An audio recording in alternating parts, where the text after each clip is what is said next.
first. Why in the world would I hire one of y'all as a buyer's agent? What value do you bring to a transaction? Why do I need a buyer's agent?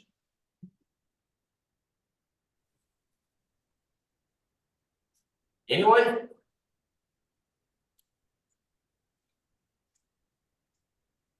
To negotiate on your behalf and explain the rules and deadline. Okay, negotiate. What else?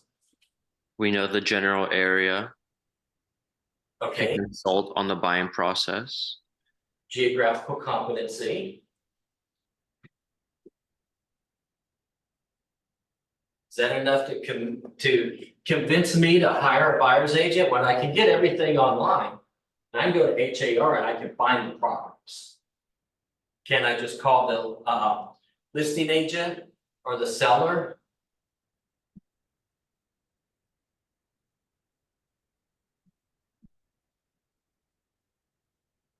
Because you have to have your own representative, so and guarantee and watch out to the professional way for you. Okay, Yeah. how do you look out for me professionally? Yeah, because as a knowledge and law Okay. and the condition of the house and everything else, like a freezer and all this, very don't know, you need to hire someone to be represent yourself. All right, That's what I think. I'm new. that's great. Yeah. Yeah, you want, well, we've got geographical competency. We know the area. We have worked with the Texas, the TREC forms for the contracts. You're familiar with title companies. You have your resources as far as your referral network. You have access to the MLS, which y'all all know that MLS is different than HAR.com. Mm. HAR.com is public facing. MLS is what we see. Mm. So as a real estate agent, we can see all the listings, but we also see the history of those listings. So we can go back and see how things have sold and what they looked like before, what they may look like now, which the general public doesn't have access to. We can discuss buyers financing.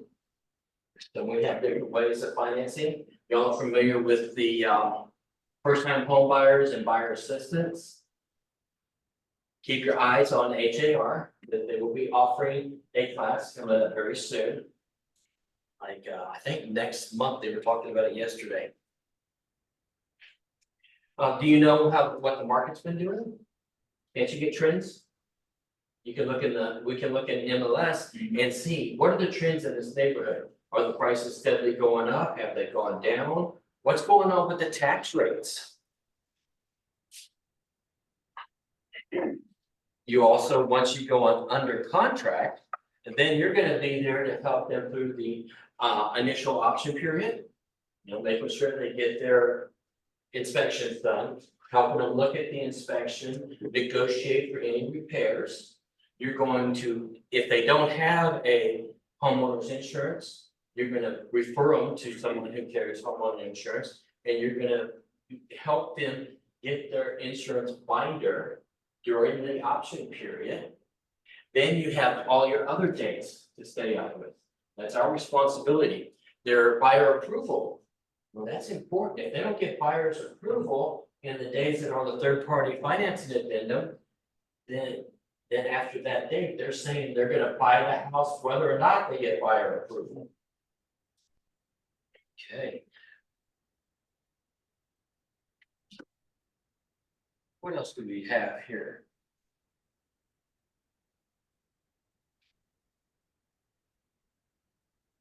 You're going to also record and promptly deposit, make sure deposits are made when you go under contract. Deliver copies fully signed of the offer to the buyer's agent or to the seller's agent. Make sure that your clients have copies. Also, be sure that the MLS is updated so it shows option pending. Assist with financing, knowing what other inspections you may want to get. Do you need a hydrostatic test? Do you need, if there's a water well, do they need to get a well inspection? Well, we used to always say it was for older homes, but what they do, a plumber comes in and they pressurize the lines, see if there's any stoppages. Yeah. This is for any age of the house? or It's is for it- any age. We used to always say older homes, but an agent here had it done twice on new constructions. And they found out that the line was blocked. There was actually trash in it. The problem with it is that when you pressurize the plumbing, it can break something. So if there's a small crack, hairline crack, it could make it larger. So there's a risk that goes along with that. With the hydrostatic testing, you must have written permission from the sellers. It's not part of the regular inspections.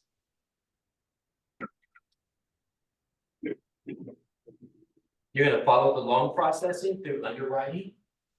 You're gonna be making those phone calls, talking to the lenders. Once they get the final approval, you're gonna be looking at the form, make sure everything's on there correctly. They're being charged correctly, if they did the title insurance 50/50. Are we going over what we are going to discuss here in this class? No, we're talking about why I should hire you as a buyer's agent. Okay.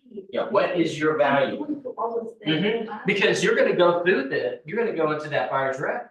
You gotta be able to sell your value. Cause I can find things, that HAR is the #1 search engine for homes in our area. Way above Zillow, Redfin, all of those. HAR is #1.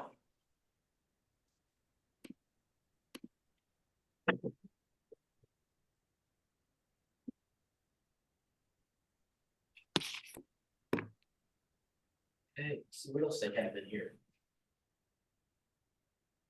Oh, the appraisal. Schedule the appraisal, make sure the appraisal gets done. HOA docs, make sure you get them, they get them in the right amount of time. The home warranty. Giving your buyers options of home warranty so they can choose which one they want to purchase at closing.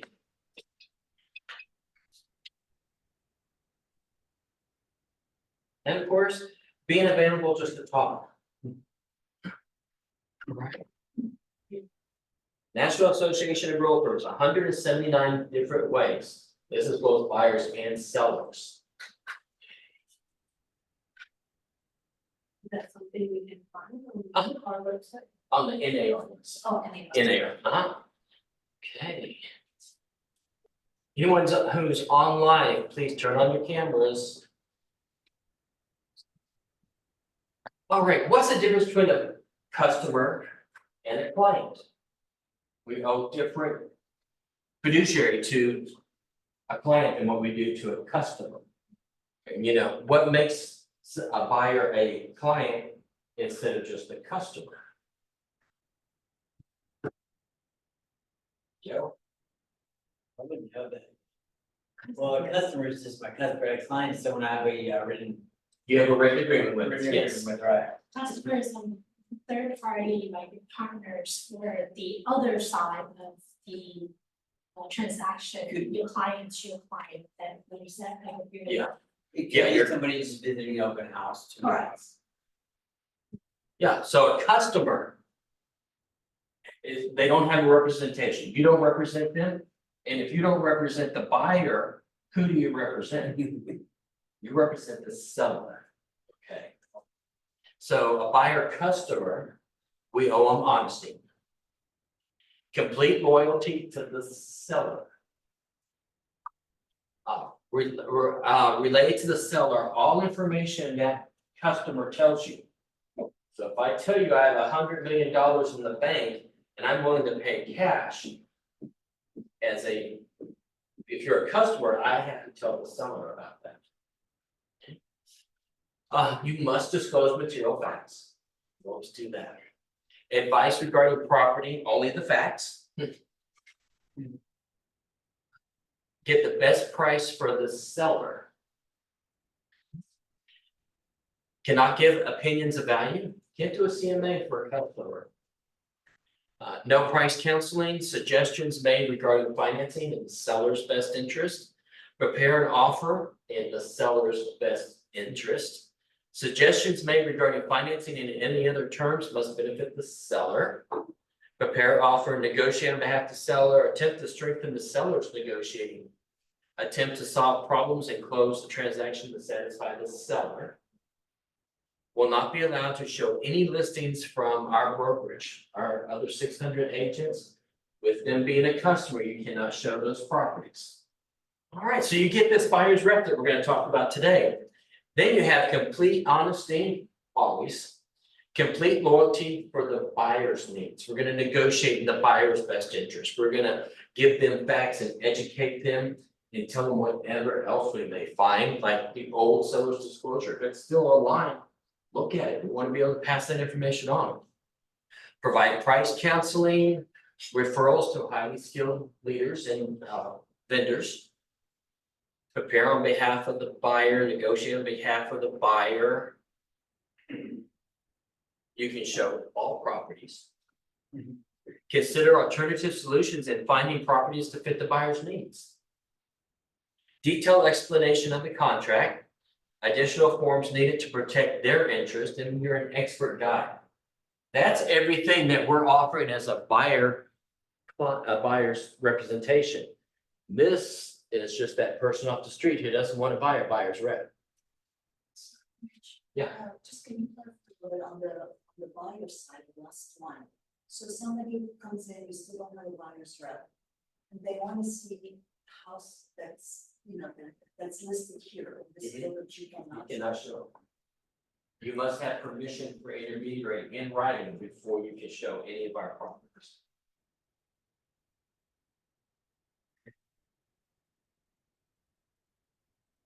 Right, so we're gonna talk a little bit about the code of ethics.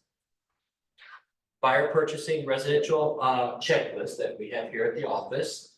The TREC guidelines for broker approval. What must be disclosed, we'll go over the buyer tenant representation agreement. What must be disclosed in writing when acquiring like foreclosures, short sales, flipped homes, estate properties, stucco homes. Buyer's disclosure notices and general information. That's the form that we did for our office. It took and put 5 different forms together under one. We'll talk about some of the amendments. And we'll talk about documenting. We always have to document.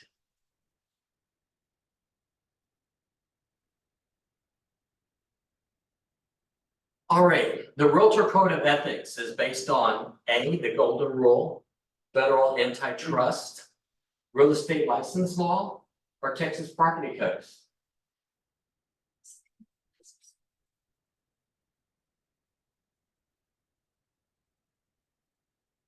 Anyone?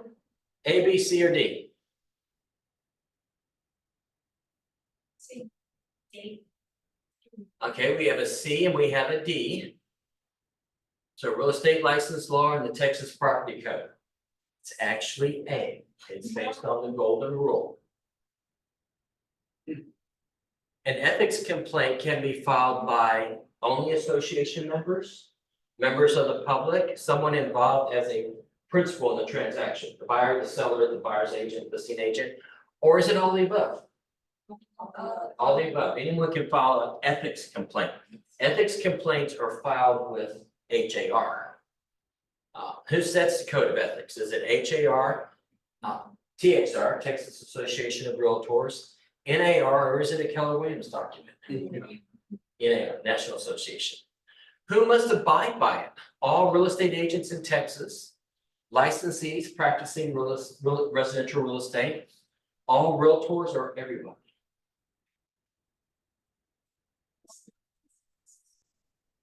Okay, we have all real estate agents in Texas. Only realtors. So you have to be a member of the National, HAR, TAR, National Association of Realtors. If you're a licensee in the state of Texas, you don't have to be a Realtor. So it's once you become a Realtor that we're agreeing to those code of ethics. Another thing to talk to your buyers about, we have a strong code of ethics. When someone takes their license and goes to a builder, a lot of times they don't want them to be a member of the associations. Because they're an employee, they don't want them having to go by the code of ethics. How often must a Realtor complete ethics training? Every 2 years, every year, or every 3 years? Every 2 years. Ethics is National Association. It's kind of a trick question. It's every 3 years. That's already. Yeah, and you can go on the NAR site to see if you need years. Now, brand new agents, y'all don't have to worry about it. FYI, for those of y'all who have been licensed for a little while, we used to take legal and ethics in the state of Texas to renew our license. Now we take legal 1 and legal 2. They rewrote legal 2 this year. Well, they rewrote it last year. It's effective now. In 2 years, that National Association, it says that will cover our ethics training, but it won't be until 2025.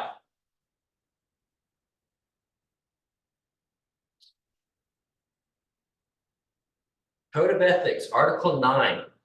For protection of all parties shall assure whenever possible that all agreements related to a real estate transaction, including but not limited to listing and representation agreements, purchase contracts, leases, are in writing in clear and understandable language expressing the specific terms, conditions, and obligations. Commitments of parties, and a copy of each agreement shall be furnished to each party, such agreements upon their signing initially.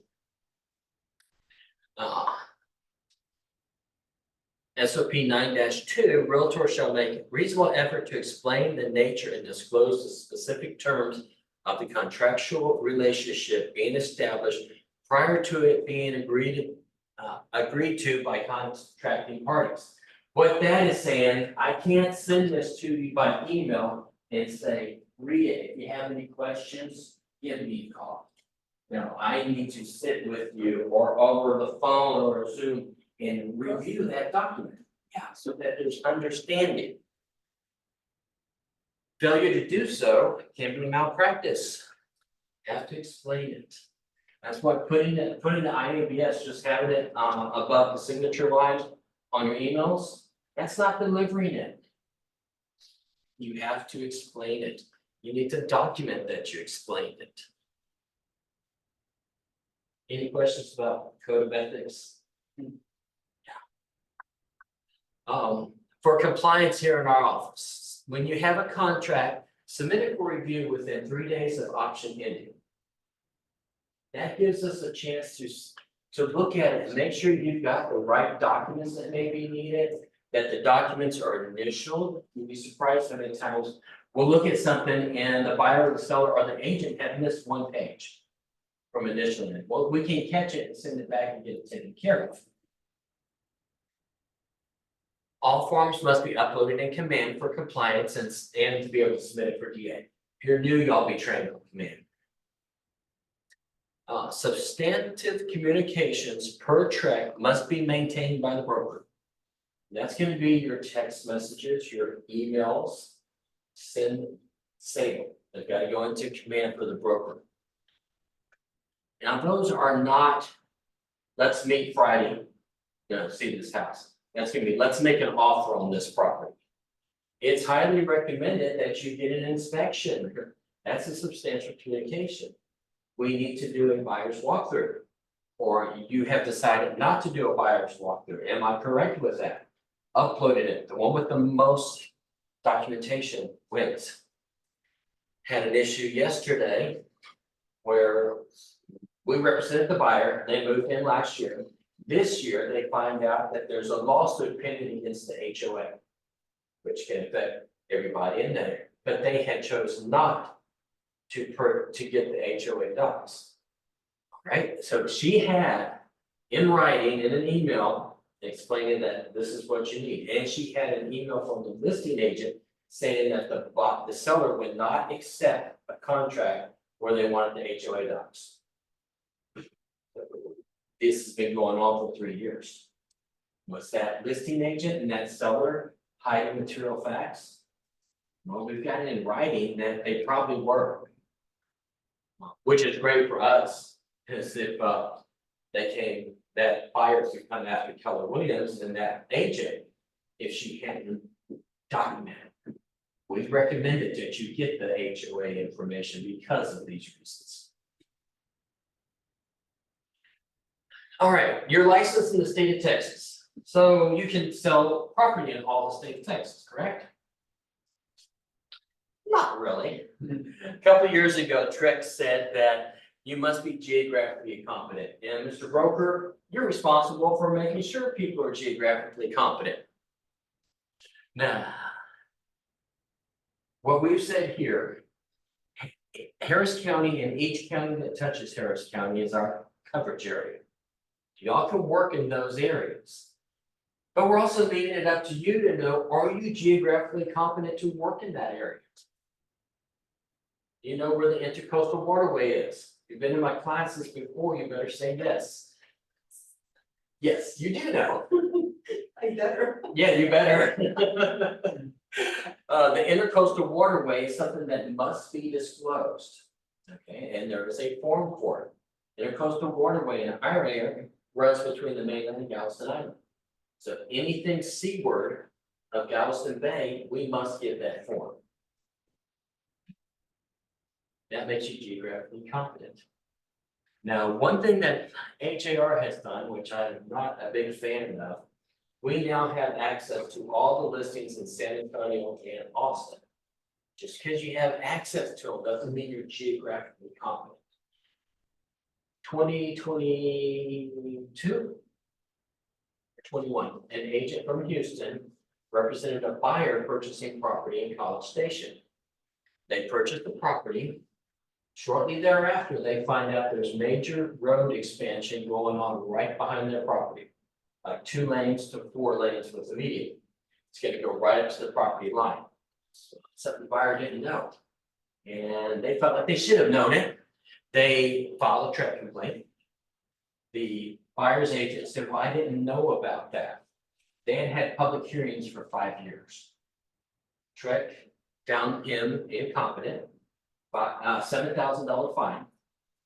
The brokerage got a $3,000 fine, and he's being sued in court over the same thing for malpractice. Yeah, it's that serious. You need to know what's going on in the neighborhoods. Recently, someone asked me about working in Wharton. And what do you know about Wharton County? Nothing. Yeah, so it's serious. You need to know what's going on locally, statewide, national. Also, what's going on with your roads, with zoning. They even say we should know how to file tax protests. Because there's a way to do it that's formal. Some counties have an informal process. There's a lot. All right. Any questions about geographical competency? I have a question, Cheryl, number 1, submitting contract for review within 2 days, is that also submitting to command? Yeah, you will do it in one system called Dotloop. Then you'll move it over to command and submit it for review. That's when I get it on my desk and I'm gonna look over all the documents. Okay? Thank you. All right, written permission must be obtained for any transaction outside of our geographical area. Or if you're going from commercial or from residential to commercial, farm and ranch, you need written permission for that. And we're gonna ask you questions about if you're going outside of our geographical area, of course. And with commercial, farm and ranch, you'll need to be mentored for that. So at least 3 times. Question that a broker asked in one of the classes I was in, he asked his agents, where's the Dairy Queen? This is Texas, there's a Dairy Queen in every town. What's the local high school mascot? How many high schools are there? How many schools are there? What's the local title company? These are all things you wanna have, you wanna know about. And Gary Keller has always said, go small and be large. There's an agent who just recently retired out of Sugar Land. You know, I'm familiar with Pecan Grove? Out in Fort Bend County. Kimber V knows that area inside out. She can tell you where the builders were, who they were, when the houses were finished, houses that have flooded in the last 20 years, houses that have been renovated. She knows it inside out. That is her area. That's all she did most of the time was Pecan Grove.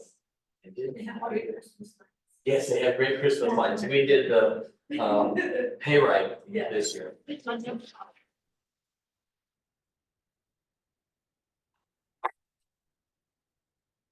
Trek has also said that anyone who comes into the brokerage, if you're a brand new agent, our policy is you go right into coach. If you come in otherwise, then we need to coach the first 3 transactions. If you do anything outside of residential, first 3 transactions have to be coached or mentored.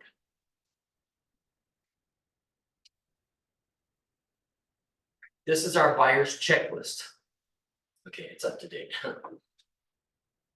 When I did the checklist, I tried to do them like you're going to be using the documents. So of course, the very first document on all the checklists is going to be the IABS. And number 2 is going to be the new KW Memorial Buyer's Disclosure Notices and General Information. The most recent one is October 16th of last year. And then you have your buyer tenant representation agreement, which we'll go over today. Paragraph 16 are other documents that you're doing at the same time that you're checking. They need to be in your file also. Seller's disclosure, unless it's an exempt property. We want the copy of the MLS and a copy of the tax record. One thing Trek also says is the broker must maintain all documentation and commissions. So where are those kept? Got your listing agreement, your buyer's representation agreement, and the MLS. With our rules, the MLS is a unilateral agreement between brokers. What's on there at the moment, maybe gone later on, for at now, and the tax record. We want to see, I want to be able to look at it and know the person who signed the contract is the person who owns the property. What kind of properties are exempt from seller disclosure? You tell me. No, If the seller does not disclose the information, of the property, he or she must sign like a form acknowledging that they. You don't want to disclose that. they must do, if, the only ones who don't have to do one, new construction, never lived in. If it's held in a trust. If it's an estate being sold by the estate of. Okay?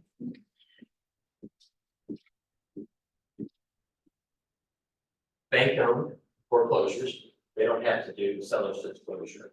If it's from one family member to another, they don't have to do a seller's disclosure. And if the property, the improvements are less than 15% of the value, total value of the property. With that one, it's too hard to figure out, do a seller's disclosure. With all of those, they must disclose material facts. Question that came up yesterday is, even though it's like a foreclosure or an estate, they still have to do a limit-based payment. There's no exceptions to that, no matter who owns the property. If someone is flipping a property, do they have to do a seller's disclosure? Most of them. As listing agents, look at the seller's disclosure. Be sure they filled everything out. Section 1, it asks for additional information. Get them to put the additional information in there. If there's anything they need to explain it. You can add extra documents to the seller's disclosure if need be. I had one I looked at. I send them back if something is not filled out, but this one I sent back because it had unknown on everything. So I looked at the pictures. It's like, okay, this house has a kitchen and it has 3 bathrooms. I asked the listing agent, maybe you should show the seller your pictures because he doesn't know that there's plumbing in the house. Yeah, and what is our producer? It's to protect the seller. You know, if he gets taken to court and he put unknown on there and the judge says, well, does it have bathrooms? Yes, it does. Well, then why didn't you know it had plumbing? Our job is to protect the seller. After closing, upload a copy of the closing documentation. Buyers walk through an acceptance form and the title commitment. Anything else you have that you want to put in there, do. I would rather let Keller Williams worry about the saving it and keeping it for the 4 years you have to keep it than trying to have these files in my garage for the next 4 years and be able to find them. Upload your substantial communications. On the checklist, there's a separate area that's going to talk. It's a list of documents that are, if applicable. So what I put on there are the ones that are most commonly used, like third-party financing, appraisal addendum, HOA addendums, non-realty addendum. Those are also on the checklist. Each with the checklist, if you notice, I also put the exact name as it appears, the number, and the most recent edition. And we have a buyer's checklist, a seller's checklist, a contracts checklist when you represent the seller. We have a commercial checklist. There's a transaction, we probably have a checklist. Right, residential buyer tenant representation agreement, the Texas 1501. It is a requirement of our brokerage. You have to do a buyer's representation agreement. There's a very good chance that the state will make it a law that we will do it.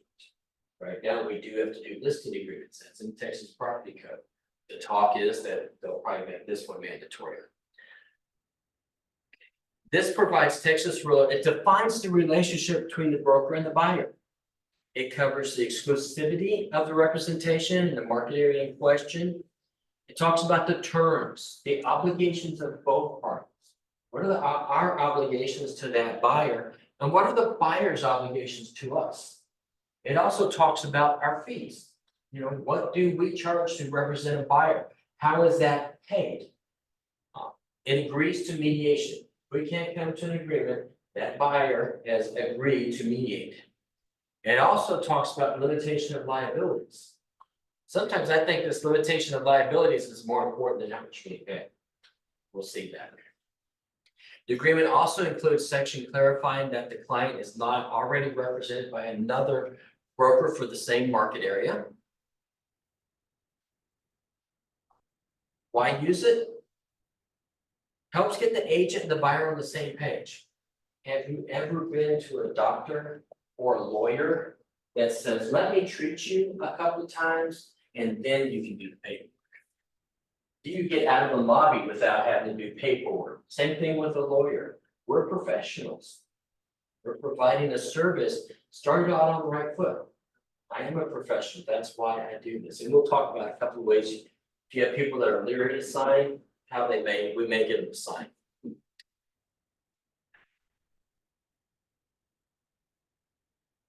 It also familiarizes the buyers with different terms we're going to be using. And using a buyer representation agreement not only keeps you in line with the code of ethics, it starts it on the right foot. You're running a business. Do any of y'all are 24-hour agents? Stop. Yeah, you tell me you're a 24-hour agent. I get up between 3 and 4. So if I have a question, I may call you at 3 o'clock, and if you don't answer, you've already not met my expectations. I've never had an issue with telling a buyer my hours are from 6 a.m. till 7 p.m. Monday through Friday. Saturdays this time, and Sundays I only work these hours. You set the expectation right up front. And then if you happen to text them back or something, afterwards you're going above and beyond. But you've got the expectations. I did 25 years in healthcare. I took call for direct patient care. There was times that I didn't respond and get up to the hospital. somebody would die. Literally, they would die. That doesn't happen in real estate. If you have a 911 emergency in real estate, you need to call an ambulance or the police. Call 911. Don't call me.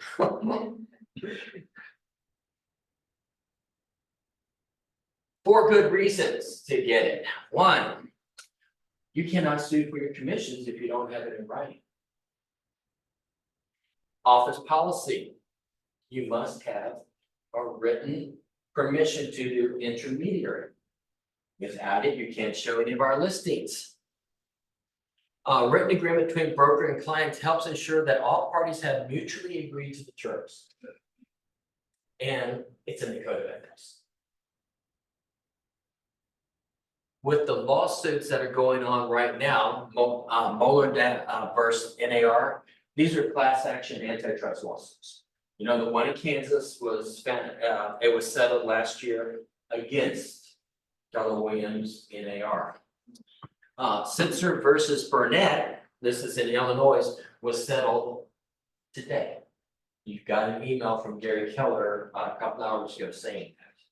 These lawsuits, what they were saying is that it was not fair for the seller to have to pay for buyer's representation.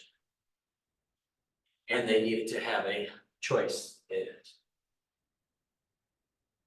So what's I don't know what the settlement is yet, but the settlement from the court case was $5.5 billion. Yeah, and there's 18 of them going on right now. And Keller Williams is named in nearly all of them, just because of the size. The ones in Texas, they've actually named some teams and individual agents. Yeah, right now, they're also trying to get those other 18 done under one judge in either Kansas or Chicago. We're against that as the association. We want to try it here in Texas. The one that we're looking at is supposed to go to court in Dallas. Okay. The lawyer, HAR has in-house counsel. And then our in-house counsel has hired a law firm out of Chicago they do antitrust. Then I was in a meeting Monday where he zoomed in. Our industry is going to change. There's no two ways about it, it's going to change. The DOJ is also involved. So even if we settle all of these, Department of Justice is probably gonna step in and say, you will do these things.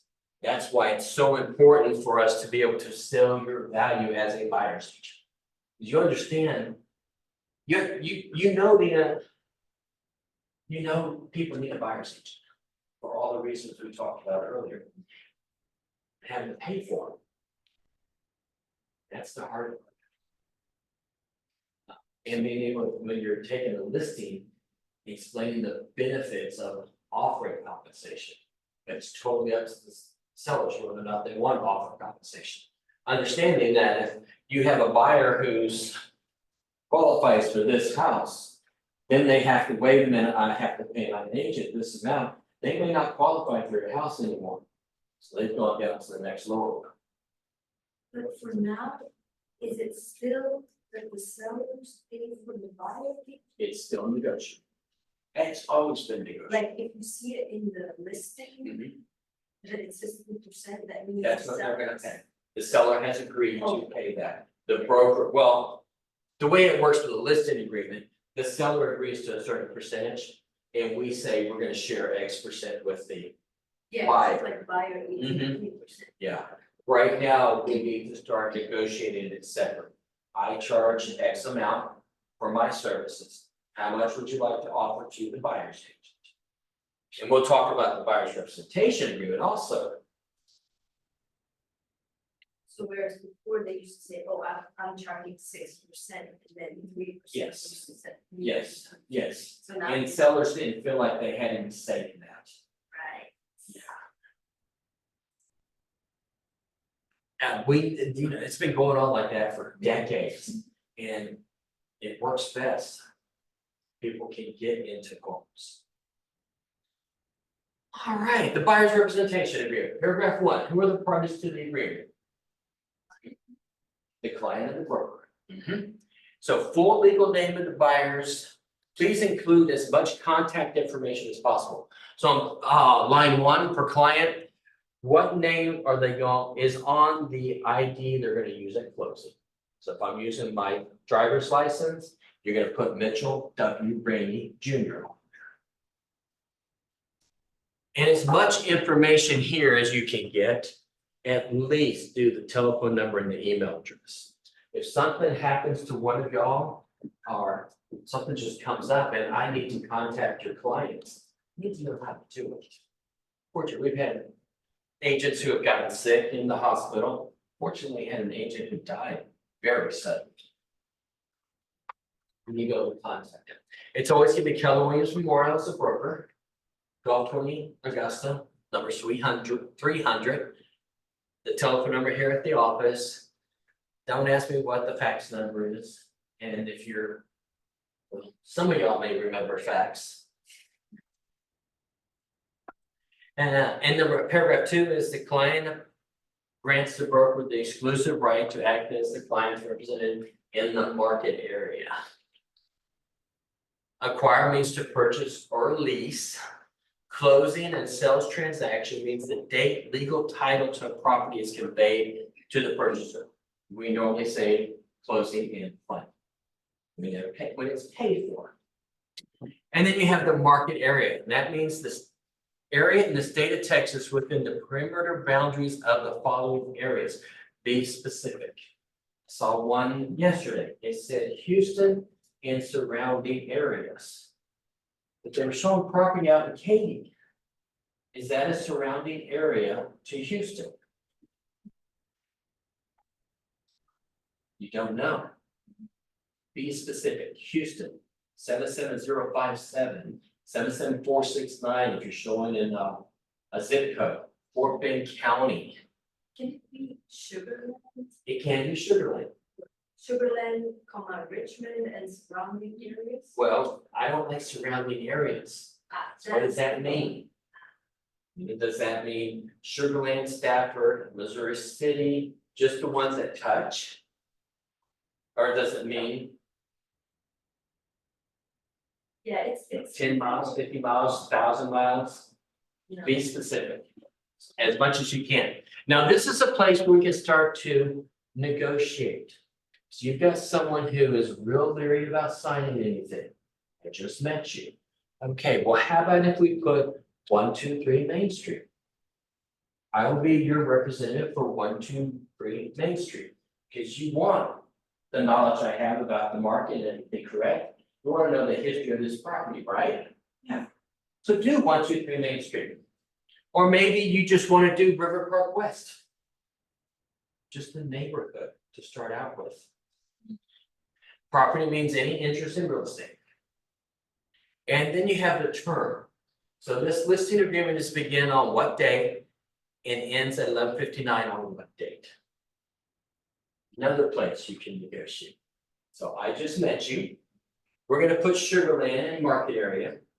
They're real leery about signing anything, so let's put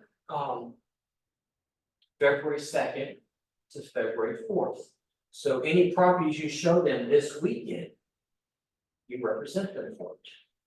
And if I like working with you and you like working with me, we can amend this and we'll go from there. When you make this agreement on the day, do you have to fill a new one, or do you just attach an amendment? There's an amendment to the buyer's representation. That's all you have to do. So 2 ways you can get someone to sign when they're real leery of signing. And always going back to that buyer customer. So what's the term usually? Because I, for example, put February 1st till August 1st. That's good. It kind of depends on where they're looking and what price point they're looking. Different, They're friends of yours, so you know that. yeah. Yeah, okay. Plus.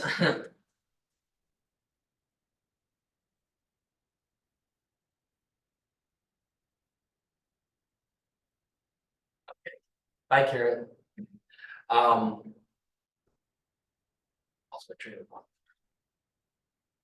Oh, do you want to go steady with me for 6 months? Or do you want to go stay with me for a year and a half? And you find out I'm crazy after 4 months.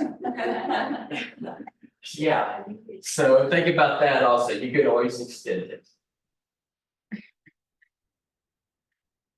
Buyer's obligations broker's obligations to use your best efforts and assist the client in acquiring property in the market area.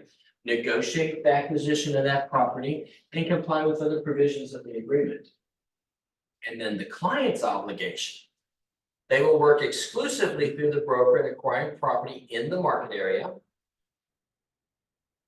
And negotiate the acquisition of property in the market area only through the broker. Inform other brokers, salespersons, sellers, landlords of whom they come in contact with that they are represented by Keller Williams Memorial and you. So we started establishing everyone's role. Can somebody have 2 or 3 buyer's representation agreements with different people? Yes? How? No, I can represent, Yeah, you can't have multiple yeah, market area. So I represent you for Fort Bend County, but I am not driving to Conroe. So I'm gonna refer you, or maybe you know somebody who works in Conroe. You would have another buyer's representation agreement for Conroe. Okay, so it depends on the market areas. Good. So is it okay to ask the buyer a question when you do the buyer interview? Are you currently being Yes. represented with another agent in this market area? Yeah. Is that? That's perfectly fine. That's a question you definitely want to be asked. Paragraph 7 is representations. Each person signing an agreement represents that they have legal capacity to bind. Client represents the client is not now a party to another buyer's representation agreement with another broker in the acquisition of property in the same market area. Your question is right there on paragraph 7B. Client represents that all information they're giving us is true and correct. If they're working with a relocation company, you're gonna put the name of the relocation company down here, and you're gonna give them 45% of your commission. But like we said, 45 minutes, some money is better than nothing, so you may want to do relocations. I know agents who have made their entire business working with relocation companies. Broker is not authorized to execute a document. We cannot sign on behalf of our clients. Can we get a POA from our client? Power of attorney to sign for them? they can spend their own. Yes, definitely.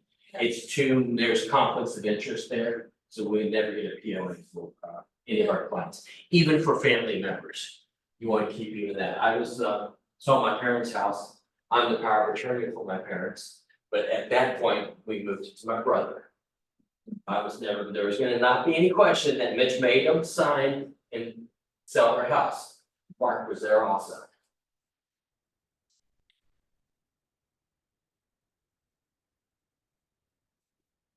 Paragraph 8, intermediary. So what is intermediary? Going to represent the That would be intermediary without assignments. And Intermediary is when the broker represents both the buyers. it's the broker. Yeah, you were close. So the broker has a buyer's representation agreement signed and a listing agreement signed. At that point, the broker acts as an intermediary. As intermediary, they can't give any advice that they don't have a right. So I can't tell you that she's willing to take 100,000 less. Well, she's got a bunch of money in the bank. The broker has to be neutral. Okay, Yeah, no advice to either side. For intermediary, it must be in writing. Intermediary is on 4 different forms. Y'all know what those 4 forms are? Yes. IABS, we introduced it. Buyers. Correct. Mhm. Sellers. Listing agreement Listing agreement, and the disclosure, You know, it's not on the disclosure, not on the seller's disclosure. It's actually the intermediary form. So the IABS kind of introduces you to what intermediary is. The buyer's representation agreement, the listed agreement says, I'm interested, you know, if we come up to this, I'll entertain. I want to see the properties that are listed by Keller Williams Memorial. And then the last form is, we're in intermediary. Are you still willing to move forward with it? And give them permission. We do not do intermediary without assignments here at the office, without first written permission. As a new agent, you're never gonna get written permission. I've been 15 years and I have my broker's license. I would not do intermediary without assignments. So I cannot give you any advice. I have listed your house for the last 3 months. All of a sudden, I can't give you any advice. I don't think that's the fiduciary. So if you're doing a list, you have a listing and you're doing an open house. If someone comes in interested, refer them. You know, here's 3 people, 3 agents that are good. Interview them, take it from there. So number 1 is yes, they want to. B is no. Only time I normally see no intermediary status is usually when they have a house chosen already. Or they're definitely gonna be doing new construction, then they'll put no intermediary. I had no intermediary with a estate. And one sister did not want to sell mom and dad's house, and they really had to sell it. So she said, well, we'll sell it, but no intermediary. So of course, 600 agents can no longer show that property. If broker acts as intermediary, in paragraph 8A, broker and broker's associates may not discuss client that the seller will take a higher price or less price. This is explaining what it is. Read it. Intermediary is the most misused. So if you're going out to show a property that's listed, you gotta have those 2 forms. Then go ahead and talk about the intermediary then. Before you start any negotiations, that last form has to be signed. I understand, we're gonna go forward.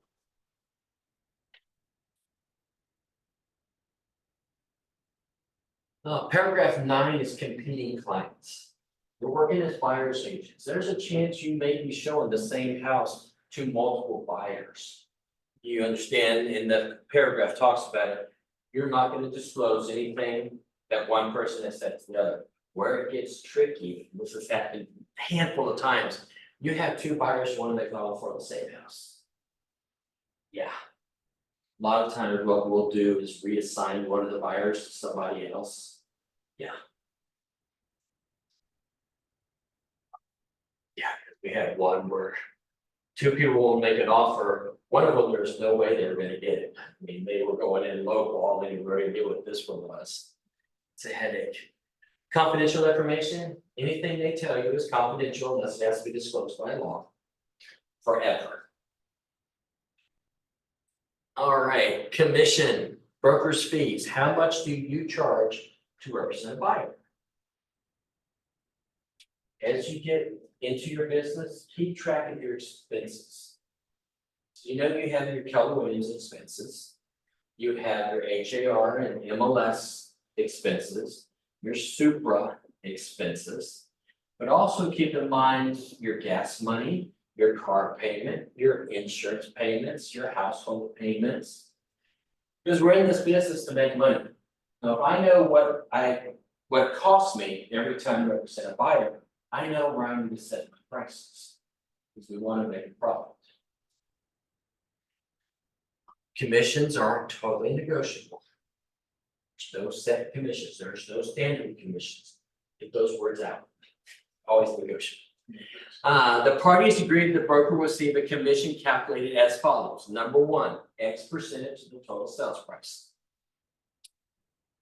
If client agrees to lease a property in the market area, the fee will be blank percentage of 1 month's rent or a percentage of all rents paid over the time of the lease.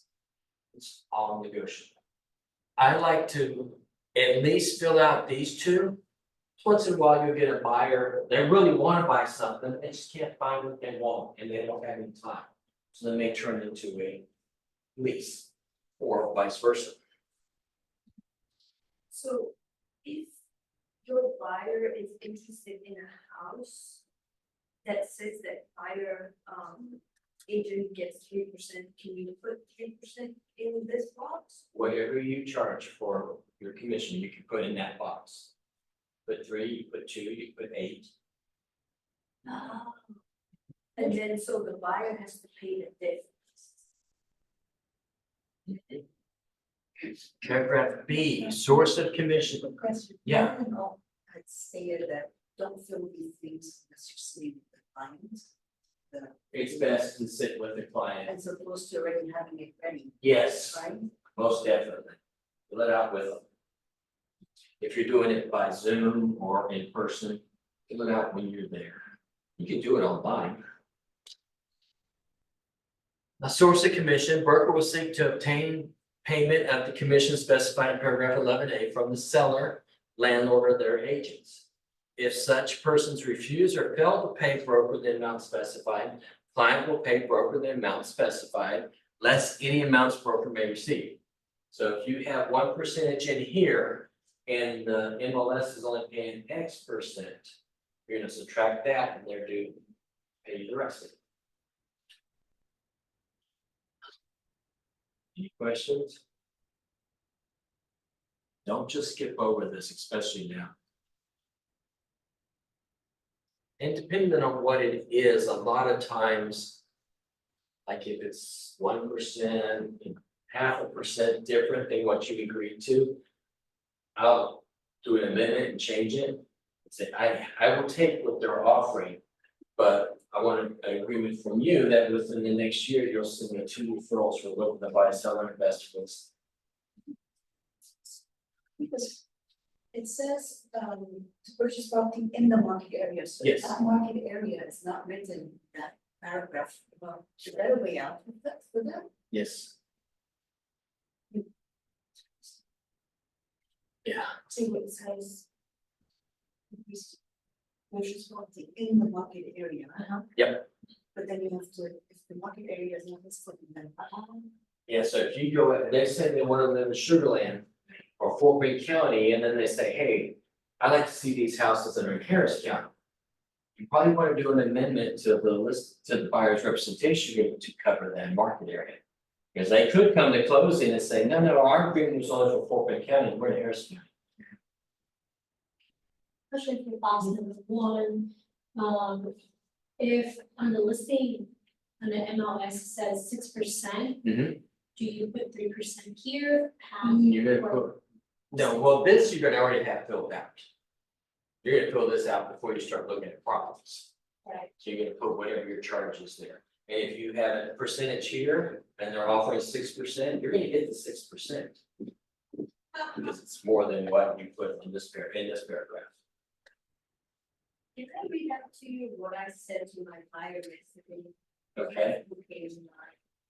So they asked me, how do we establish the commission? And I said, it will be in the buyer representation agreement, and it is usually 3%. Yeah. Did I say that wrong? Never say usually, and give a percentage, it's on negotiable. Okay. There's no usual commission. It's pretty close. Okay, good that I, okay, so then I need to. I feel like usually the listing agent negotiates with the sellers for my 3% share, but if they negotiated a lower rate, you will end up contributing the difference. Yeah, that's pretty correct, just get rid of all the The usual. usuals and Okay. the percentage. Okay, I can also not say it is very rare that the buyers have to contribute. How are we saying that right now? Okay, Yeah. okay, Sellers are getting savvy and they're not wanting to pay anything. okay. Okay, when is it earned? A person is not obligated to pay the commission until such time as the broker earns their commission. This broker is earned when the client enters into a contract to buy or lease a property in the market area. Client breaches the agreement. And it's payable when the transaction closes, they acquire the property. Client breaches this contract to buy or lease a property in the market area. our client breaches this agreement. Most time we're gonna get paid at close. Closing and funding. When it talks about breaching the contract, we will have, and this has happened, we get a buyer, we get a contract, you go through all the contingencies, and a week before closing, they say, change my mind. I don't wanna buy this thing, we're gonna send them a nice little letter stating that you're under contract, the sellers could sue you for specific performance. And at this time, you owe Keller Williams this amount of money because we have earned it. We did what we said we were going to do. They had no way to get out of the contract. So if we send this before even the buyer cancel the contract, the buyer still have the responsibility to pay the commission. It depends on why and how they canceled the contract. Depends on the reason. Yeah. Okay, If they have a reason, this would be they have no reason. is it, but if it's. They just change them. It just changed. They just change them.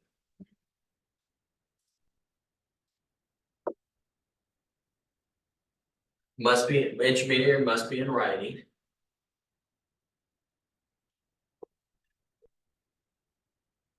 The broker's always gonna, we're going to assign two different people to it. So it's gonna be intermediary with assignments. Yeah.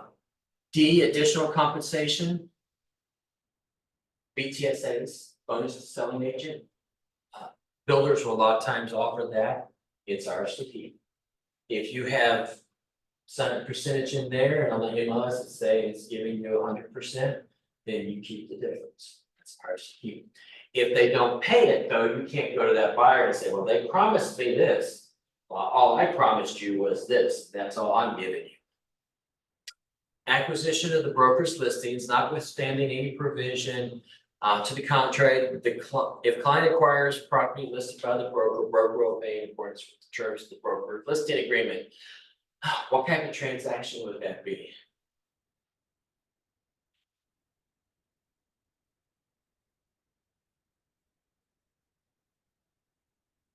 Intermediary, yeah. So you're acquiring one of the broker's listings, it's an intermediary transaction. In addition to paragraph 11, if client uses broker services to procure or negotiate the construction of improvements to their property. Easy way.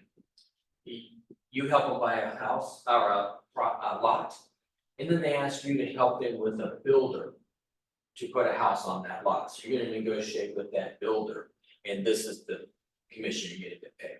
So whatever covers them.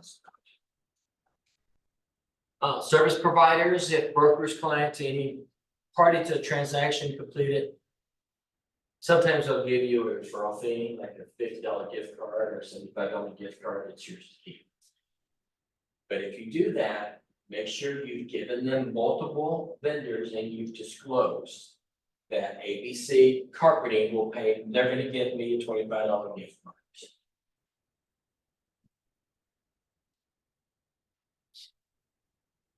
Now, protection period. So you did this buyer's agreement for 6 months. So 6 months and 1 day, it has expired. And then you have a protection period, 60 to 90 days is what I usually see. Within 10 days of it ending, you need to send that buyer the properties you brought to their attention. If they purchase that property within the next 90 days, our commission would be urged for it. It's very hard to do that. The only times we've been successful was when we had a buyer who used the exact same contract that we wrote up to go back to the house and say, I don't have an agent now, you can save the money. You know, guess what? We got our commission on that one. This is more of a deterrent, honestly. Also, with that, you're gonna have to keep all those houses that you showed them. You're gonna have to watch them on a regular basis to see if they go under contract. You're gonna have to wait for that to close. And then you're gonna have to wait till the taxes are updated to find out who bought the property. And then we're gonna have to go after them. What can you be doing with your time? Lead generating? H is authorizing the title company to cut checks. No one has to worry about it closing, writing the check to buy the house, and then writing checks with their agents, authorizing escrow to do it. County, it's always gonna be Harris County, it's where the brokerage is located, not where the property is located. Whenever you see that on anything, it's Harris County. Paragraph 12 says that we will mediate. Paragraph 13 talks about default. If the broker doesn't do it for us, but we can be held in default, same thing for the buyers. Whoever loses is gonna pay court costs and attorney fees. Now, 15, this is the paragraph I like probably more than your fees. Neither broker nor any other broker or their associates is responsible or liable for any person's personal injuries or for any loss or damage to any person's property that is not caused by the broker. Client will hold broker, any other broker, and their associates harmless from any such injuries or losses. Client will indemnify broker against any claims for injury or damage the client may cause to others on their property. If they go in and they fall and they knock a hole in the sheetrock, they're indemnifying us, it wasn't caused by us. If you're out showing new properties and I step on a nail. This is saying that we're gonna hold the brokerage and you not liable for that. Without this, you don't have anything to stand on. Doesn't say that they can't sue us, but it looks pretty good when you hand the judge this and say, this was not something that I caused. I didn't put the nail there. I didn't push him into the sheetrock. I don't take care. You notice it's fold. And then paragraph 16 are the other addenda that you're adding to the buyer's rep. IABS, that's gonna be always. Mold remediation and consumer protection. It's a nice form, it's a nice pamphlet talking about mold. Information concerning property insurance, that's a nice pamphlet also. It talks about how insurance, and you know what a clue report is? You're gonna get it from the insurance carrier, insurance agent. It's what, Is it like a loss? yes. Yeah, it's gonna show all the history, even if they never paid out on the claim, if they called in on a claim. It's gonna show that. And did you know that there's a claim report on you? I didn't either until I became an agent. Yeah, so it shows how many times I've made claims. And that's gonna affect my insurance premiums. So this is with, when you're talking to buyers, it lets them know, hey, if you've got a bad insurance, you're probably gonna have, higher rates. And for sellers, it says, don't hide anything, because if I ever call the insurance company, they're gonna find out about it. Nice form. General information and notice to buyers. That is one of the forms that we combined. Actually, we also put property insurance into our KW form. Protect your family from lead in your home.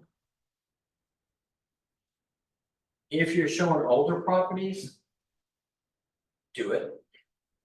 I know some agents do it for everything. I talked to a broker out in North Carolina and it's required in her brokerage, they do a lead-based paint disclosure, no matter how old the property is. Because she said that her rationale was a lot of people there will bring in antiques, like doors and windows, they could have lead. She does.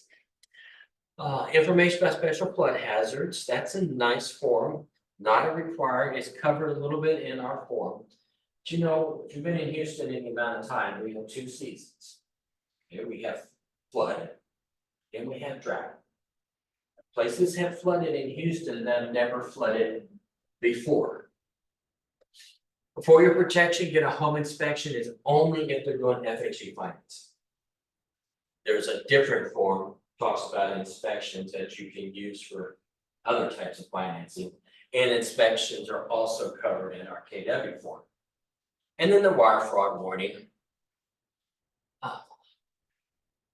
And wire fraud warning, y'all are familiar with wire fraud, right? That is. When people go to closing, usually it happens like especially before a holiday or right before the closing, they'll get an email. That looks like it's from the title company saying, if you go ahead and wire your funds today, you'll save $500. Well, that wiring isn't going to the title company, it's going to somebody else. We had someone lose $135,000. Let's scan. It's totally a scam email. What's bad about it is when they do something like this, it's gonna go to this bank account. And then automatically it goes here. So 9 out of 10 times, they don't get their money back. You're just letting them know that they will never receive any wiring instructions from Keller Williams. They'll never receive any wiring instructions from you. They will never receive any wiring instructions from title. They're gonna do it in person. If they get any emails talking about wiring, tell them, do not do anything with it and call me. Tell them not even to call the number that they have on there because 9 out of 10 times they've got a fake number. And I know when it comes in that I'm gonna say, First American Title, even though it's not them. Now, it is in this document, it is in the listing document, it is in the contract. It is in the paperwork they'll get from title, so we really overkill, because it's still happening, and I don't know about you, but I can't afford to lose $135,000. And all we can do is report it to the FBI, maybe they can get it back most of the time, fortunately they can't. Paragraph 17, special provisions, what can you put in special provisions? Facts, okay. Now, special provisions in this document is a little bit different. Do you know, the primary can write things in special provisions. Who are the primaries in this agreement? Us. And the buyer. We have a little more leeway here. What I like to put in here is when inviting guests to accompany you on showings, you agree to take full liability for their actions. Recording videos or taking pictures of a home must be approved by seller prior to showing. You will get people that want to bring mom, dad, cousins, aunts, uncles, kids. Yeah.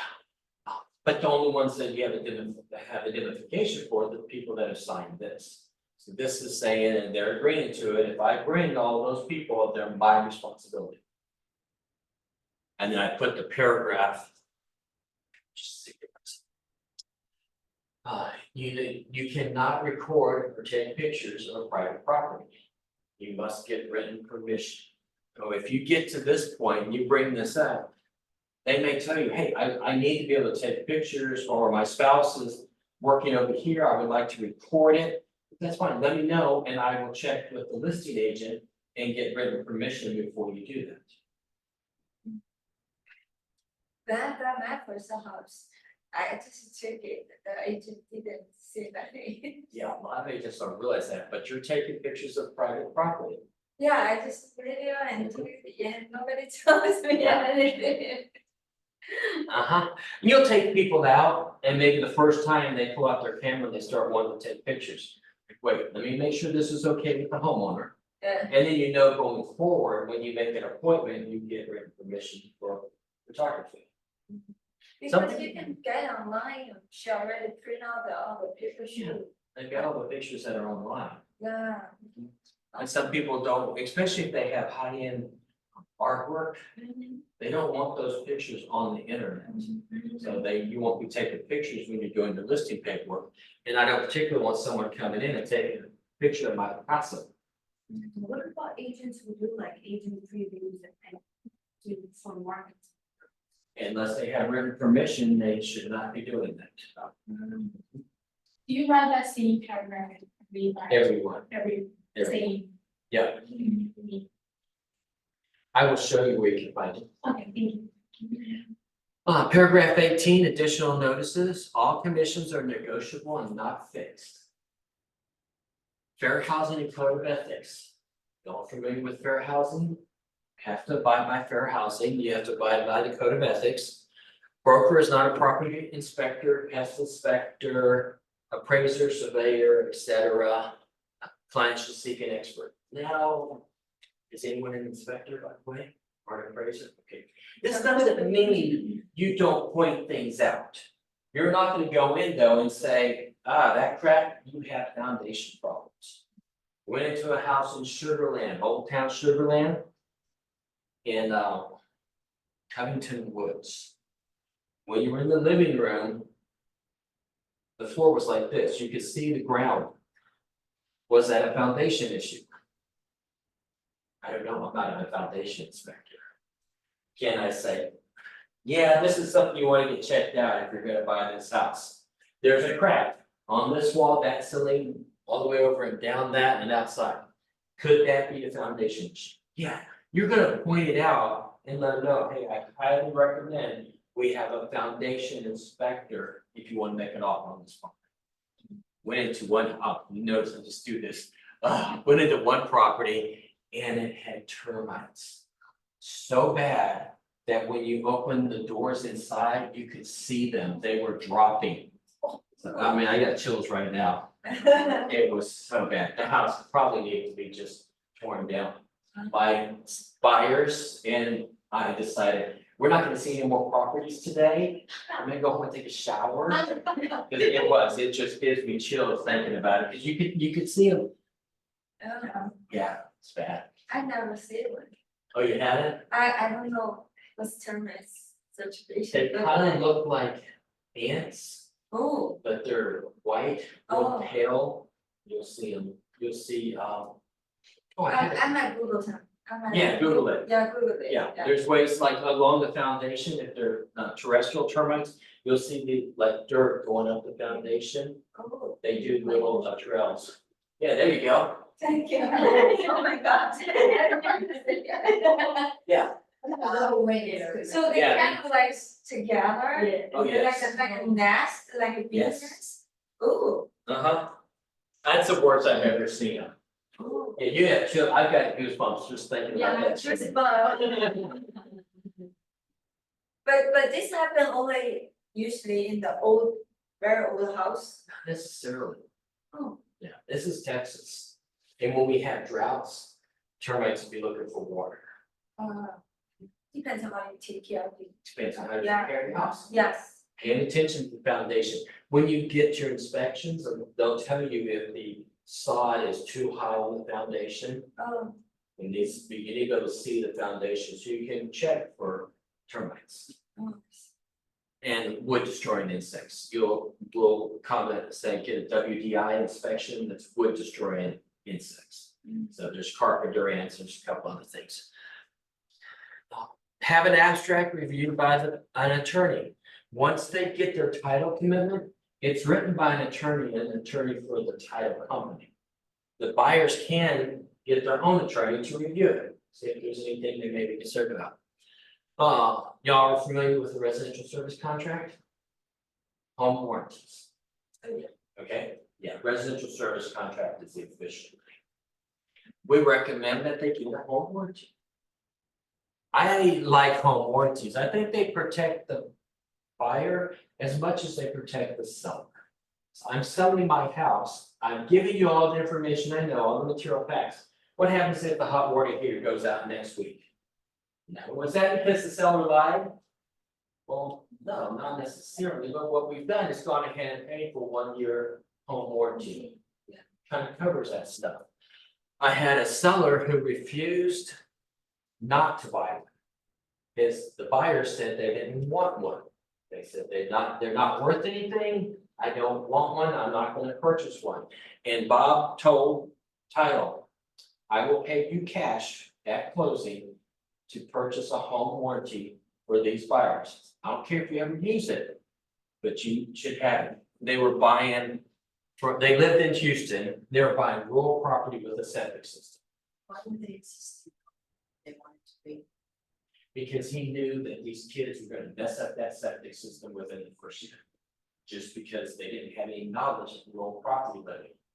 Said, I want it available, and he had had it for a while, so he knew the benefits of it. He was also the type of seller where we asked for highest and best. And because one was so much higher, he told that buyer that he would take this price lower. It was the average of the other offers. And he said, I don't think it's fair. So take, just because they went this much higher, I'll give it to them for this price. Yeah. Even if it's a new construction, you still recommend. No, because a home, new construction, they're gonna get a builder's warranty. People who care about their homes and who ends up buying them. Yeah, I like the home warranties. As a listing agent, you can always advertise that the seller will pay for a 2-year home warranty. Does your property look a little bit better than the one that's down the street? Some agents will do it as value added. I'll pay for a basic home warranty for my buyers. Another reason to choose me. You may be monitored when viewing homes. Just take it for granted, you are being monitored when you're in a home. We have all the smart devices now. They're not allowed to do voice. They probably are. So tell your clients when you're in a home, don't go in and jump up and down and say how wonderful the house is, I pay $1,000 million for this house. No, you go in there and you look at everything, you don't talk about the home. Someone told me, well, we talked about the last home, just to confuse. That includes the front yard, the backyard, I have Ring doorbell on the front door and the back door. I can see and hear people that are walking on the street. Remember that, don't talk about the house until you're blocked down in the cars. I like to talk about the last house though. And then again, we talk about wire fraud. Signatures. Consult an attorney if they have any questions about this. We cannot give legal advice. It's always gonna be broker's printed name, Keller Williams Memorial, 9000862. Your signature as broker's associate. Signature as authorized. And then the clients.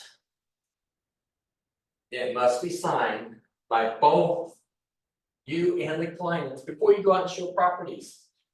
A lot of times agents forget to sign. You don't have a contract, you don't have an agreement until it's signed. The Woodlands listing agreement. They did everything on this house, an expensive house. They get to closing and the seller says, stop. I'm not paying commission. We never got a signed listing agreement. He had signed it, the broker's agent never signed it. Said, I'm not paying commission. And he didn't. So the brokerage had to pay the other agent commissions, so. Yeah, that was a savvy seller or just a, So when we go and show the houses, we get this form, download that on the website or we can get from the office. you can download it on the website, you can get it from the office, you can fill it all out. And best practice, don't meet somebody you've never met at a property. Get them to come up here, get them to meet you like at Starbucks, someplace public, just for your safety. Yeah, don't get into a vacant house with someone you've never met before. Then you can go over this, go over the IABS, set the right tone. Yeah. And are y'all familiar with Forewarn, FOREWARN? You can get it through HAR. It's an app where you can put in someone's telephone. You were in that one, weren't you? With the. We had one recently, the agent. Someone was calling a couple of times wanting to see a lease property. Vacant lease property, got to see it right now, got to see it right now. She put in the telephone number and it came up that he had a history of assault with a deadly weapon. I know. Yeah. Yeah, I just got an email saying if I'm gonna activate my account, that's what it is. uh-huh. It's free as a member of our association. Use it. It's not 100%, but at least you give them a head up. The agent called me over the weekend and says, what do I do? I said, you don't show the property. What do I tell them? You're not available. You can tell them, hey, I have got some history and it says that this has happened. And she's like, well, I really want to get the house done. Then you take somebody with you and you meet someplace in public before you show the house. Just for safety. Everybody's nuts.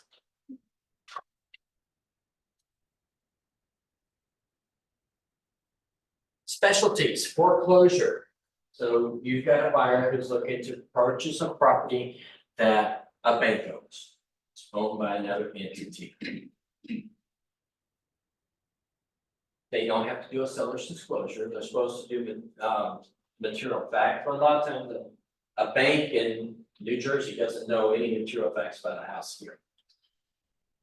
They will most likely not allow you to have an option period. They normally allow an inspection period, so many days to do an inspection, and based on the inspection, the buyer could terminate the contract. If somebody's going into foreclosure, that means they can't pay their mortgage. They can't pay their mortgage, or they doing normal maintenance on the house also. Right. When you're buying a foreclosure, they need to get all the inspections they can. Just because it's a foreclosure doesn't mean that they want to do repairs. Sometimes on the MLS, you'll see foreclosure, sold as is. Ask for repairs if they need them. All they say is no. Some banks will say, Mr. Listing Agent, we're gonna give you $5,000 to put towards any type of repairs if you need it. You don't ask for it, not in. And every property in the state of Texas is sold as is. Okay, foreclosures may take a little bit longer. Depends on how many lien holders. They may have one main and then they're gonna have to get you to sign off on it and you to sign off on it and you to sign off on it. So it can take a little while. Just because it's a foreclosure doesn't mean they're getting the better deal. A lot of banks got savvy the last time they had issues and put money into the properties. They went in and cleaned them up and painted them and taken care of some maintenance. Short sale, distressed owner. The homeowner can't make their payments, so they're going to sell it for less than what they owe on the property. Again, you want to get all the inspections. You've got homeowners you may be dealing with who are upset. They're losing their home. They probably haven't been doing regular maintenance on it. They may not disclose everything. The ones short sales I've run into, they've also been. They're not set up for showings. Option fee, well, I need to get rid of that because option fee is never credited. One thing with foreclosures and short sales though, if they get a better offer, they can terminate the contract and go with the better offer. Sucks. Flipped properties, so it's an investor. They've gone in, they bought this property, they're just flipping it and reselling it. They're horrible about giving proper disclosures. Some of them will say they don't have to give a disclosure, which isn't true. You're gonna wanna do your due diligence, look at the old seller's disclosures if they're up there, make sure your buyers get inspections. Estate properties, no disclosure is required. This is when it's being sold by the estate of. I've passed away, and you're my executrix. So she's gonna sell my property as the estate of.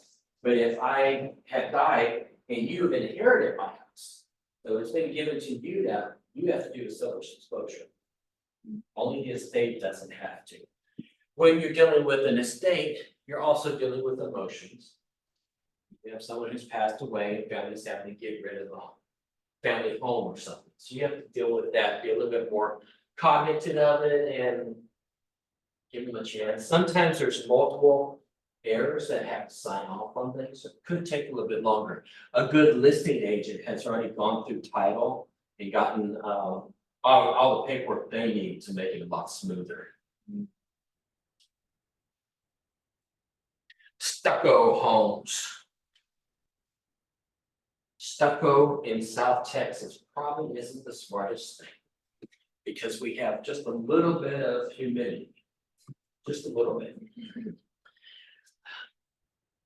Humidity, moisture will get between the stucco and the building and cause mold. So they're gonna want to get a specialized stucco inspection. Someone who does stucco, you're gonna have to get written permission from the sellers because they actually drill holes into the stucco.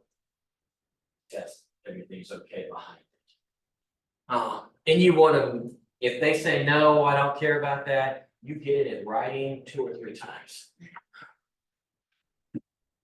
Now, if you're buying property in New Mexico where humidity's 2 instead of 102. Specialties, flooded properties. For this photo, is there a form for that? There's not, There is not. so you'd want to do it. You could, I guess you could put it on amendment. That sellers agree to allow stucco, invasive stucco inspection. Flooded properties, extensive inspections that are specialized to detect moisture and mold. If you're dealing with a flooded property, even if it's in the past.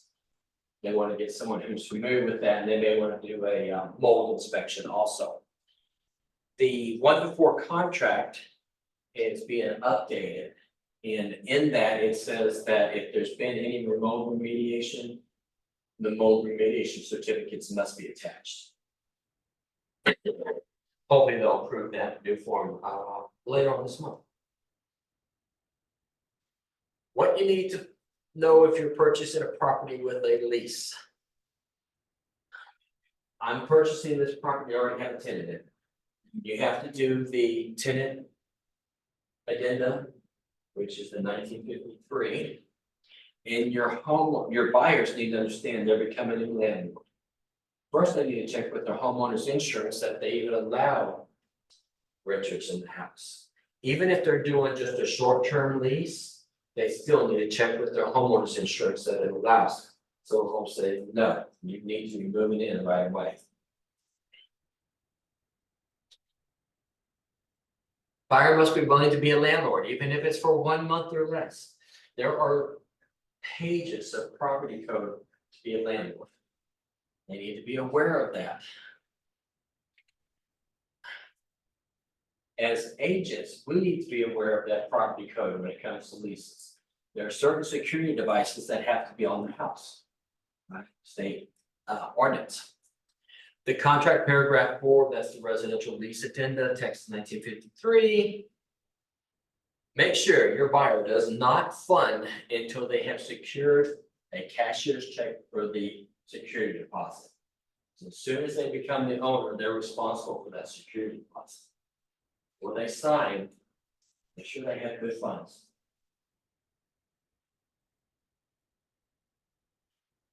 Once they buy the house, then they need to let the tenants know that there's new ownership, this is where you're gonna be sending your checks to.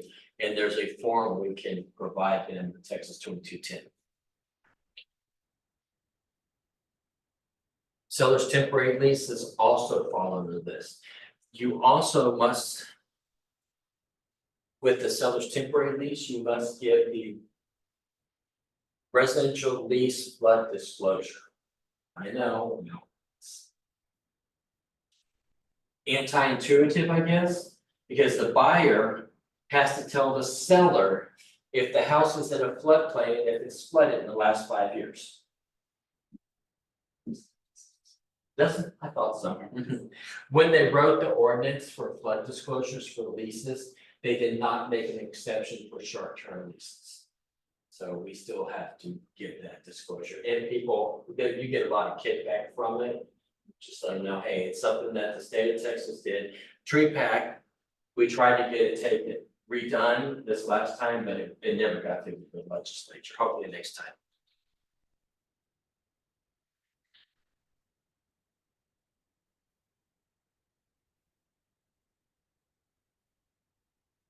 When you're doing a temporary lease back, get a deposit. We had one just a couple of weeks ago. The sellers moved out from the lease back and then they found issues. Yeah, it wasn't anything the seller had not disclosed, they didn't know about it, but when they moved the refrigerator out, there were some stains.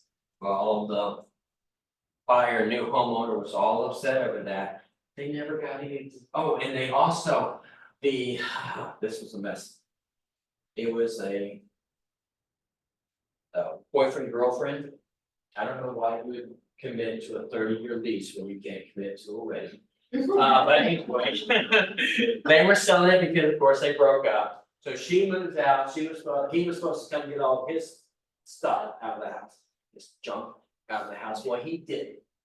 So the buyer, new homeowner, was very upset that there was still junk in their house. And she's like, well, my boyfriend was supposed to come get that, and he didn't, so it was a mess. They didn't ask for a security deposit. If they had a security deposit, they could use that security deposit to take care of the home, get a security deposit. Even if they don't charge rent for it, get the deposit.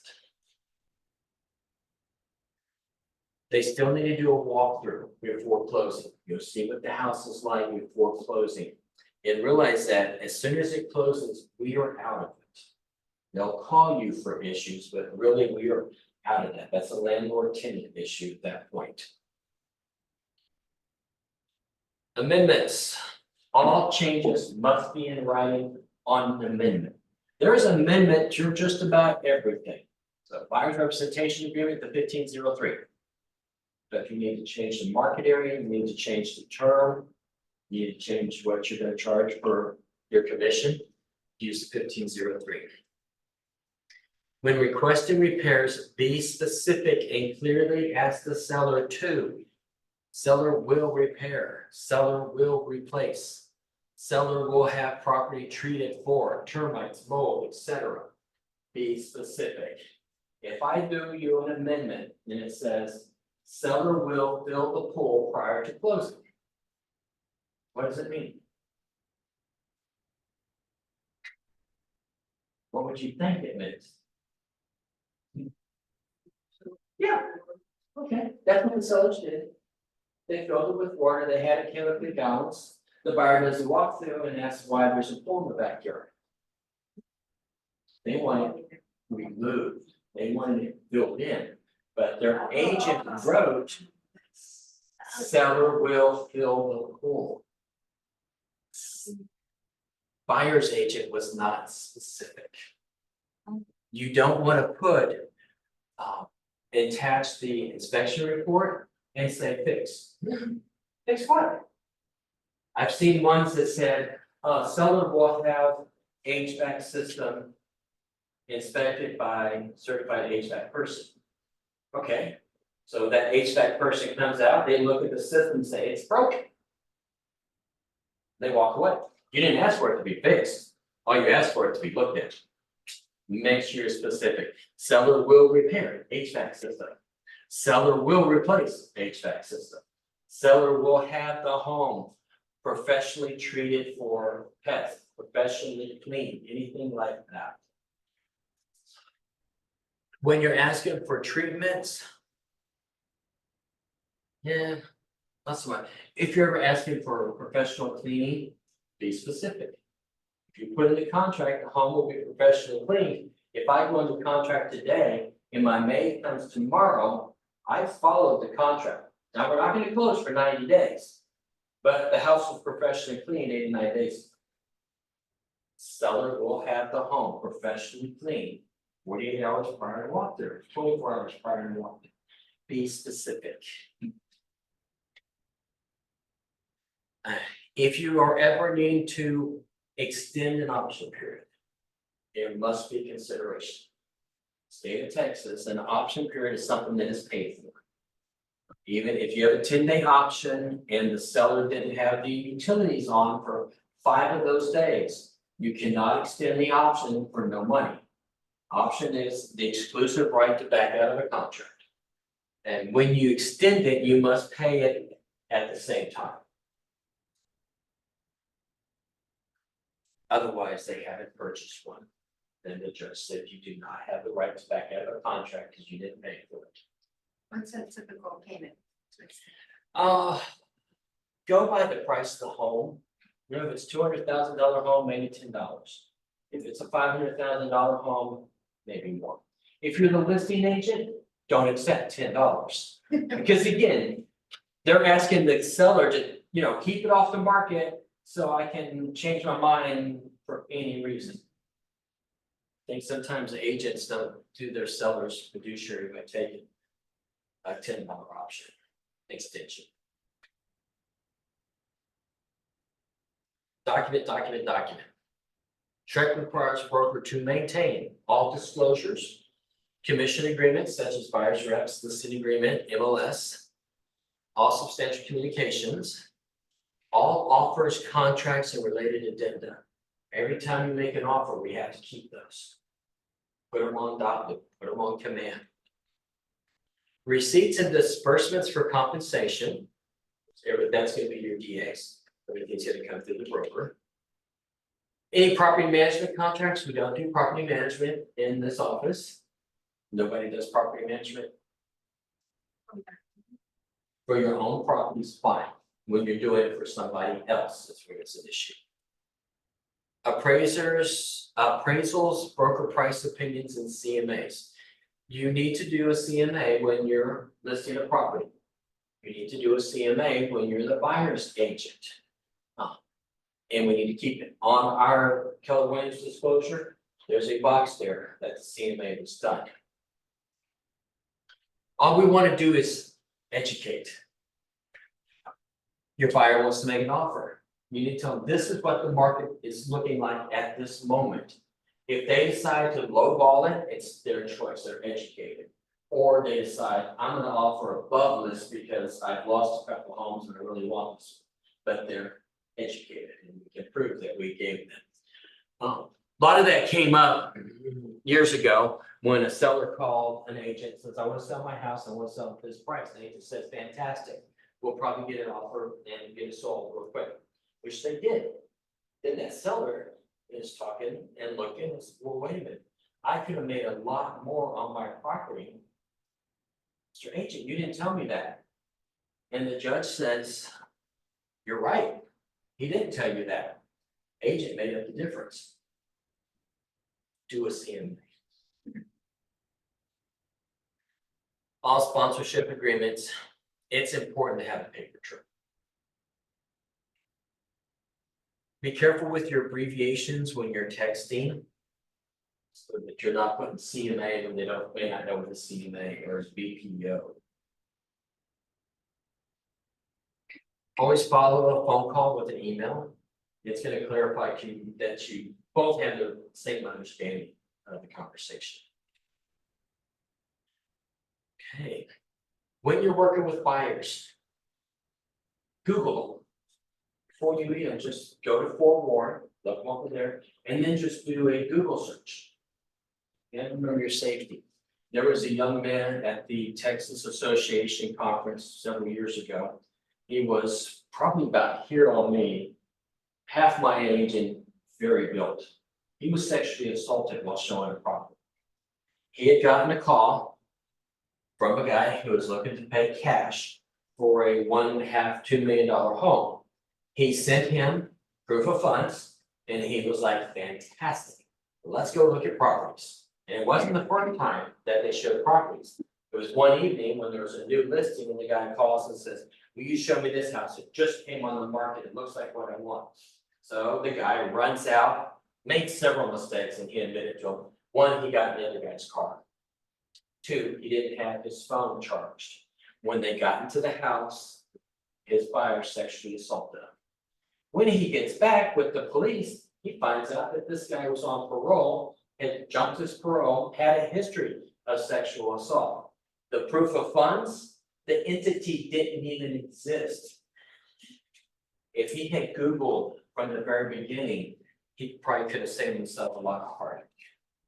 And a lot of times it's not the first time you show. People want to get you comfortable.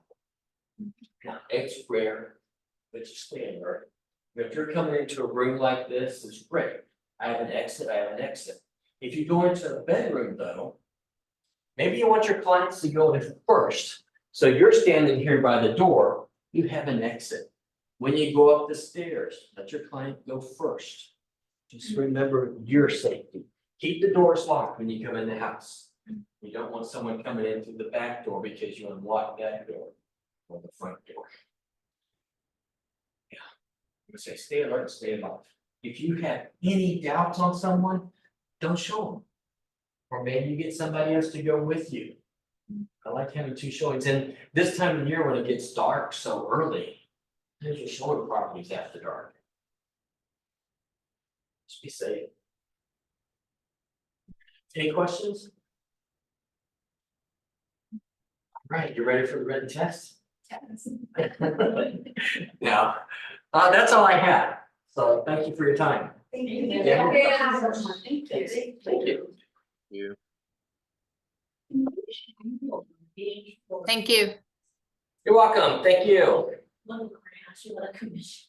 We don't like- I wrote it really wrong. Thank you, Mitch. Thank Bye, you. everyone. So what did you say? So, chair.